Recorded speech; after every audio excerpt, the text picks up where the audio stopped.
As a statue collector, I've come to realize something over the years. It's not just the details that make something unforgettable. Sometimes, it's the moment it captures. For me and for a lot of us, that moment in the films was the charge of the Rohirrim. The horns blaring across the fields of Pelennor, the silence before the storm, and Theoden, kingly, resolute, shouting the words that echoed across the battlefield. Ride. Ride now. Ride for ruin and the world's ending. Death. It's hard to describe what that scene means without sounding overdramatic. But maybe that's the point. It was dramatic. A breathtaking display of courage. And now, here it is. Frozen in form. King Theoden on Snowmane from Weta Workshop. A tribute to courage, to sacrifice, to one of the greatest moments ever put to film. For many collectors, to say this statue has a high expectation is kind of an understatement. This is the moment, the one we imagined, rewatched, and waited years to own. To assemble the statue is sort of obvious, but it's worth taking your time. On the base are 2 keyed slots for the dedicated metal pegs on Snowmane's hooves. It's a tight and confident fit. As with the legs, the tail connects in another keyed slot in the back. I can't tell if it's a friction fit or magnetized, but either way it feels sturdy and won't fall out. A large key under his saddle and some gravity holds Theoden securely in place. His shield is connected to the front part of the saddle and has a keyed magnet helping it stay. A magnet holds Theoden's left hand in place as he grips the reins, which need to be connected on both sides to Snowmane's bridle.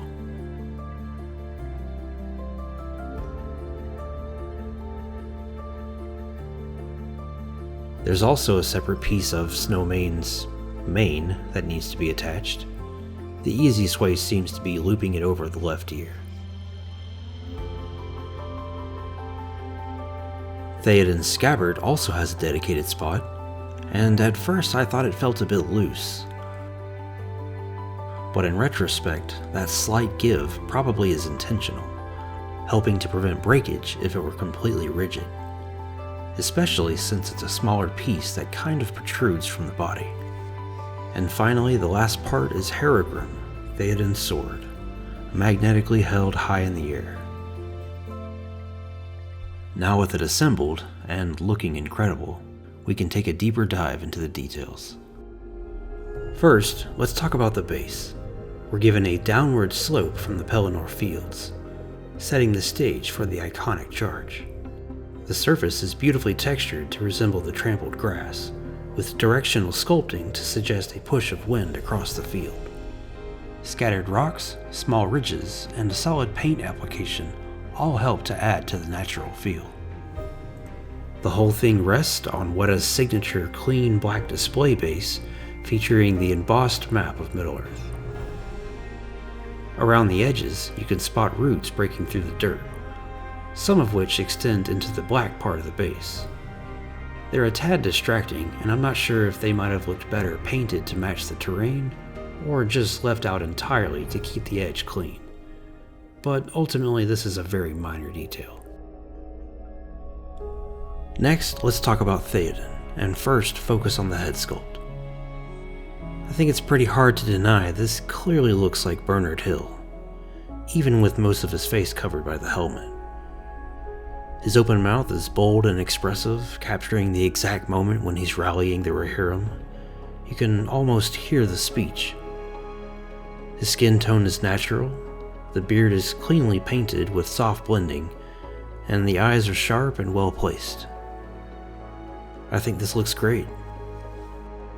Theoden likely has the most unique helmet throughout the films, and at this scale, it really doesn't disappoint. The sculpted detail is very impressive, from the raised designs and layered patterns to all the tiny ornamental details. including the stylized horse at the top. With so many individual elements, I imagine this was pretty challenging to paint. The golds and bronze have a nice weathered finish, and the reds and greens add a great pop of color. I think this strikes a really good balance between ornamental and battle-worn. Just fantastic. Continuing on to the rest of his armor, there's a lot going on here. Underneath it all is a dark green tunic with its own decorations you can see peeking out at the collar. Layered over that is a deep red quilted shirt which has a really nice sculpted texture to mimic fabric. On top of that, you get the main body armor, a leather-like chest piece that wraps around the torso, sculpted with the same high-level detail we saw in the helmet. The paint application here really helps to sell the materials. The gold looks like actual metal with a soft shine to it, and the darker areas have a worn leathery finish that has a nice semi-gloss look to it. The highlights are sharp and clean, and the back panel features a large embossed design pressed right into the leather. The shoulder guards and vambraces carry that same detailed sculpt and paint combo, loaded with textures and shapes that tie everything together. There's a lot of layered work here, especially in the shoulders where each plate feels stacked and reinforced. The vambraces have one of my favorite little touches. On the back, they're strapped up with 3 buckles each, and you can actually see how the red fabric underneath bunches and pulls into the lacing. It's a small thing, but really sells the idea that this armor was meant to be worn and used. It just feels believable. Down at the waist, you've got a pair of detailed tassets in the same style as the upper armor, covering each thigh. Under those are thick, overlapping scales, likely there to give some added protection along the upper legs. Looking closely at these though, some of the plates are gold tinted and a bit more decorated than the rest, forming 2 golden triangles on each leg. I'm not sure if it's meant to represent something, but it's a really cool minor detail. And finally, the greaves run down both legs with even more sculpted patterns, ending in intricate, weathered boots with individually painted straps and buckles. So I've held off on mentioning it, but the horses. There are what I'll call dual horses all over his armor. The chest plate, the back, the shoulders, the vambraces, the tassets, the greaves, and yes, of course, both his sword Harrogrim, with the dual horses sculpted into the hilt of the shining blade, and his scabbard, which has a horse at the bottom on each side. If the symbol of Rohan was ever in question, this statue answers that loud and clear. Speaking of horses, I want to quickly address something before we get into Snowmane.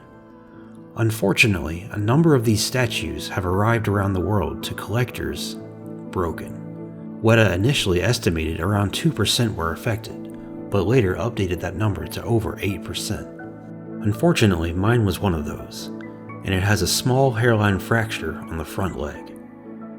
To their credit though, Weta acknowledged the issue, kept collectors updated with multiple emails, and eventually offered part replacements, full replacements, or partial refunds, even for people who bought through retailers. I chose the refund option because I think I can fix mine myself. It's definitely unfortunate for a limited edition piece like this, but I genuinely think Weta has handled this the right way. So with that said, let's get back to Snowmane. Starting up at the head, he has a really natural, alert expression. The eyes are wide and lifelike, with just enough gloss to catch the light, but it's really the paint application that brings them to life. There's some great work around the muzzle too, from the shape of the nostrils to the folds and contours of the skin, even down to the individually sculpted teeth. Surrounding all of that is the armored bridle, which is packed with details. Layered leather straps, tiny buckles, and both gold and metal accents. His fur has a visible texture to it and is painted in a way that feels soft and realistic. And then you've got the mane, which is mostly gathered to one side, flowing outward as if it's caught the wind. It's a really dynamic sculpt that adds a sense of movement and brings some more life to the piece, and in a way, it actually mirrors the tail.